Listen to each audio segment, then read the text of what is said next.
And I just looked at him, and he pulled up a shotgun and put it in my stomach and said, "And tell the captain we're going to Cuba." And I said, "You're kidding." And repeated it again. He says, "To Cuba or I will kill her." I said, "Don't shoot, sit down.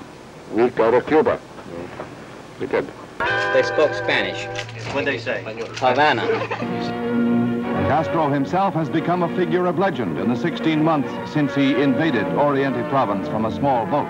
The rebels' actual achievements were few for most of that time, but by mere existence and survival, Castro's force has both grown and exerted an influence out of all proportion to its size.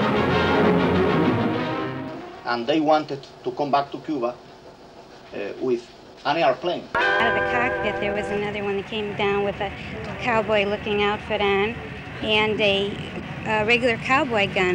He dragged her up in front to the microphone and said, "Everybody put your hands over your head, we're going to Cuba." And we went.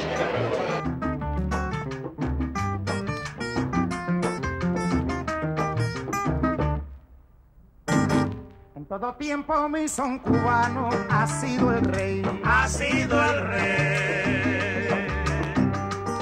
En todo tiempo mi son con que la revolución cubana sabe también pelear y ganar batallas en este campo. 23-year-old Angel Lugo, a Puerto Rican, was sitting here in the last row. Passenger next to him remembers he was very nervous, smoking even when the sign said no. And in about an hour and a half out of Kennedy, Lugo made his move. He walked down the aisle, past 3 sky marshals, and forced a 20-year-old stewardess, Lucinda Rawson, to take him up into the first-class lounge. She called the captain, told him the situation, and in effect, Lugo had taken over the plane. Later, they discovered his only weapons were a ballpoint pen and a metal comb. January has been the greatest month for skyjacking. 11 aircraft there. There were 30 last year. And we've just come up to the boiling point now, and I think something serious has to be done to correct the problem. You think the writer belongs at the far margin doing dangerous things. In Central America, writers carry guns. They have to. The state should want to kill all writers.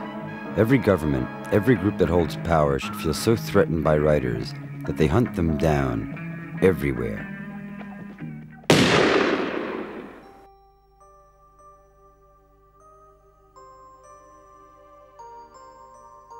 A woman who harbors a terrible secret. A man with a hunted look. A man who never comes out of his room.